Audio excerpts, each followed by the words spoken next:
Eh, aku pengen sedikit mengelaborasi tentang apa ya? Tadi Teteh sebut hmm, orang itu akan mudah mendapatkan pasangan jika dia sudah apa ya, mencintai dirinya Dirinya sendiri, sendiri ya. gitu ya. Tetapi ada nggak sih Teh latihan yang bisa dilakukan untuk menaikkan frekuensi bahwa kita benar-benar bisa mencintai diri kita sendiri dan layak dicintai gitu. Merasa layak itu saya pikir ini menjadi poin yang sangat krusial juga bagaimana seseorang itu Betul. bisa bertumbuh gitu. Karena saya melihat banyak sekali, karena sebenarnya ya materi-materi di Ngaji Roso itu kan saya bawakan tuh based on apa yang saya lihat dari realita kehidupan yang saya alami dan teman-teman dekat saya alami kan. Rata-rata Iya, kan begitu. iya.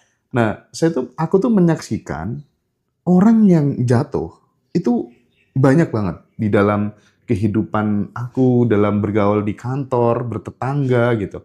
Nah, rata-rata yang bisa bangkit dengan cepat itu mereka yang merasa layak. Yes. Mereka punya kepercayaan diri, mereka self esteem-nya tinggi gitu ya. Nah, gimana itu? Latihannya gimana Teh yang bisa dikasih buat sahabat-sahabat semua? Bahkan bisa Dia milih, Medan. ya. Dia Medan energi. Tapi tidak hanya itu, Mas Hendra. Mm-mm. Aku hari ini ada beberapa testimoni untuk urusan jodoh. Tidak hanya kita yang bisa menarik jodoh, ibu bisa menarik jodoh anak loh Mas di Quantum Jamin. Dan itu udah ada beberapa tuh yang ibunya belajar ngajarin anaknya. Anaknya manifest jodoh. Oke. Jadi nggak hanya yang belajar manifest jodoh, tapi kalau ada teman-teman nih masyarakat yang anaknya belum nikah, kalau anaknya belum memungkinkan belajar, ibunya aja dulu belajar. Iya. Itu banyak kejadian pernikahan dari seorang ibu, karena kan ibu ke anak DNA-nya kuat, Mas. Jadi kalaupun mau di Quantum Jamin sama ibunya, ngajarin juga anaknya, itu powernya malah jadi 2. Gitu. Aku dari SMK itu kan udah belajar ya konsep-konsep kayak kuantum jam, visualisasi. Itu aku benar-benar muncul dan tumbuh dari diriku sendiri ya. Mahasiswa itu udah belajar telepati, praktek langsung. Mahasiswa segala macem gitu. Bahkan tahun yang lalu pun aku masih rajin kayak gitu. Tapi setelah kita berinteraksi, kita sering sharing, jam terbang lewat telepon, diskusi segala macam, itu ternyata membawa aku pada sebuah kesadaran yang baru bahwa sampai aku merasa kayak enggak butuh lagi deh telepati, minta lagi, kuantum jam lagi. Yes. Itu merasa diriku memang bener-bener udah cukup, udah cukup gitu ya enggak? Dulu aku pernah ada satu narasumber yang ngomong soal itu, namanya Kak Ditya Metarani. Ngomong apa sih? Aku belum mengalami soalnya gitu kan. Sehingga aku kayak vibrasinya tuh kurang dapet gitu. Sekarang aku jadi kayak mengalami sendiri gitu ya. Dan lebih bisa memaknai kehidupan sekecil apapun. Iya. Tentu masih banyak hal kekurangan, hal-hal lain masih banyak ya. Yang namanya aja bertumbuh gitu ya. Iya. Itu yang paling aku syukuri sih.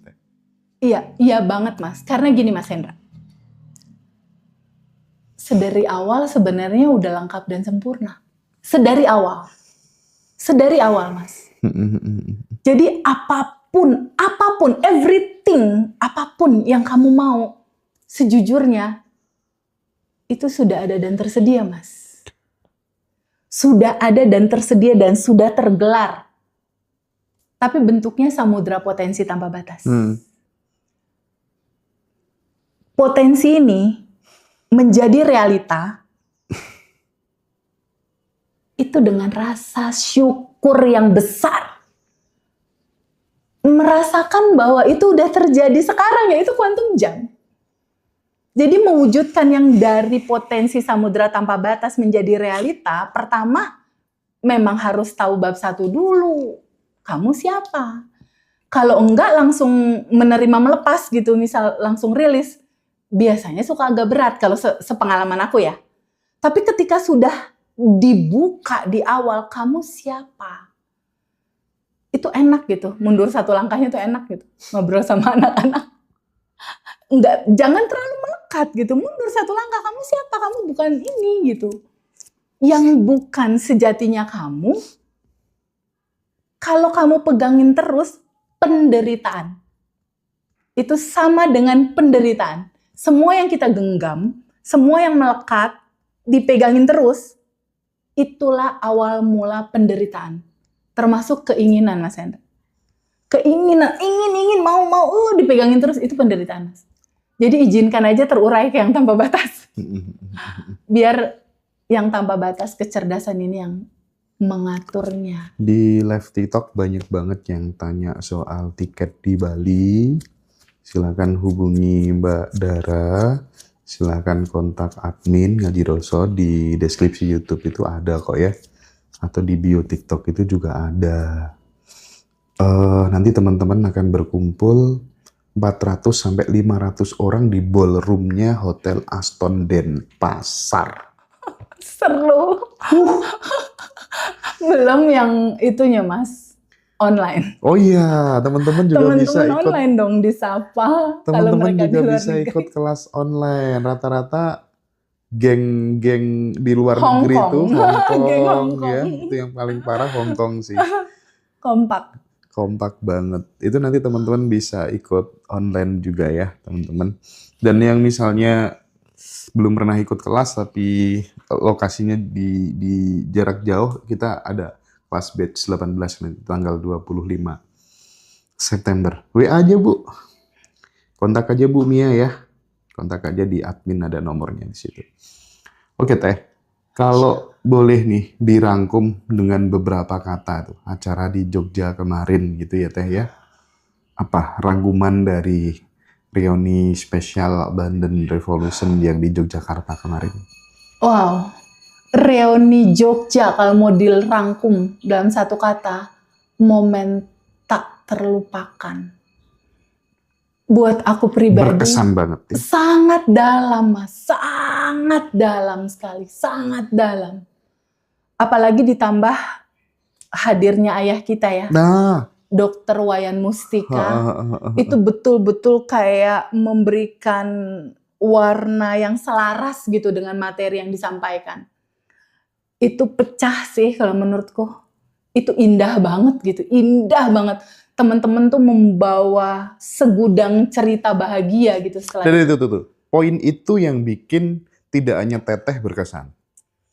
Tapi aku menjadi sangat bertumbuh itu gara-gara setiap orang yang nemui saya Teh, selalu dia membawa cerita masa lalu, transformasinya, before after, sebelum dan sesudah nonton Ngaji Roso, sebelum dan sesudah ikut kelas Abandon Revolution. Bahkan ada satu ibu-ibu yang cerita dinamika problematika hidupnya sangat parah. Pokoknya sangat miris banget, hampir semua lini kehidupannya ada masalah. Tapi dia datang ke Jogja dengan penuh senyum, luar biasa. Itu gila ini Bu, sumpah luar biasa, sumpah. Dan aduh, ada yang sampai maksa-maksa, tolong dong Mas Indra, Teh Feby, ayo ikut umroh, nanti kita ke Dubai dulu segala macam. Tolong dong terima hadiah pemberian ini. Oh itu banyak banget, sampai sebegitunya mereka. Iya. Karena cinta yang meluap luber, Mas. Iya. Jadi momen itu momen yang jiwa tanpa batas tuh yang bener-bener aduh kerasa, sangat kerasa banget Mas. Katanya Guru Wayan banyak yang rindu untuk pulang ke kesejatian. Iya, Gitu. betul banget. Dan itu kerasa sih sama nuansa di hari itu, kebersamaan, keceriaan, kegembiraan, rasa menyatu dalam rasa di antara kita. Jadi nggak ada cerita yang gimana jelek, nggak ada. Ini kayak penyatuan rasa untuk pulang gitu. Kayak mau nangis ditahan gitu katanya teman-teman. Iya. Haru yang Iya, bisa betul, diungkapin betul. sama kata-kata. Ada satu pelukan dari peserta alumni Mas yang membuat aku makin semangat ya untuk kita berdua bersama teman-teman, membersamai teman-teman. Itu ada satu ungkapan gini, Teh Feby, dulu aku ngerasa Allah ada di mana, katanya gitu. Dulu aku ngerasa kok hidup ini gak ada ujungnya. Tapi kenapa ya Teh, setelah ikut kelas, setelah ikut reuni, after reuni di momen itu juga dia bilang, ya Allah Teteh, hati aku penuh dengan kebahagiaan Teteh. Dia bilang gitu. Hati aku tuh penuh banget dengan rasa syukur Teh. Apapun yang terjadi aku lewatin, ternyata bisa dilewatin. Ada masalah yang tadinya aku pikir besar, oh ternyata ada jalan keluar. Oh ternyata ada kemudahan, ternyata ada kemudahan. Jadi rata-rata dari teman-teman itu bercerita after acara Abundant Revolution itu Mas. Di mana mereka merasa bahwa ini udah cukup penuh gitu. Rasa bahagia mereka, rasa kenalnya mereka sama diri mereka sendiri, bahwa solusi ada di dalam, kebahagiaan ada di dalam, segalanya ada di dalam. Aku gak perlu lagi cari keluar gitu. Cukup aja me time untuk sadar nafas syukur. Bahkan ada salah satu testimoni dari teman-teman, prakteknya cuma sadar nafas syukur doang Mas. Iya betul Teh. Dia nggak quantum jam, dia nggak ngerjain apa-apa gitu. Cuma sadar nafas syukur doang. Okay. Itu luar biasa sih. Bahkan ada yang cuma sending love doang gitu. Tapi kalau aku ditanya nih Mas, Teh Feby, di titik sekarang apa yang Teh Feby kerjain? Aku udah nggak pernah quantum jam lagi. Aku udah nggak pernah quantum jam lagi sih sekarang. Aku rutinitas hariannya yang jadi lifestyle. Bersyukur mungkin ya. Yes, karena itu bangun tidur itu otomatis Mas. Jadi pada saat melek tuh udah yang, ya Allah makasih atas nafas. Udah auto 227 itu bibir. Iya. Kayak udah, ya Allah nikmat mana lagi yang mau didustakan. Nikmat mana lagi yang mau engkau dustakan. Kayak terima kasih gitu. Makasih atas nafas, makasih aku sehat, makasih aku punya keluarga besar Abundant Revolution. Itu kayak melebihi segalanya gitu, rasa itu, kebersamaan itu. Dan meninggalnya suami aku dengan begitu ekspresifnya teman-teman menyampaikan rasa itu,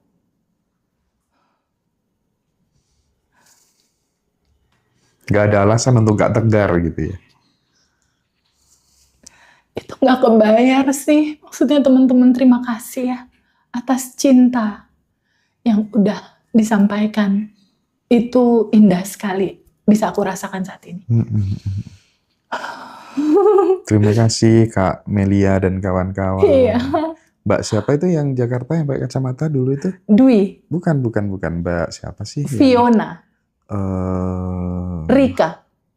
Yang iya golongannya, lupa sih aku. Angkatan siapa? Yang dulu pernah bantu aku wawancara juga yang Jakarta, yang jilbabnya besar. Oh, Widya. Widya. Iya, Widya ya. ditunggu di Bali ya, Ya. sayang. Oke. Nah, tadi Teteh kita move on ya, acara Jogja kita move on ya. Yes. Kita menyambut nanti acara di Bali gitu ya. Nah, aku pengen sedikit mengelaborasi tentang apa ya? Tadi Teteh sebut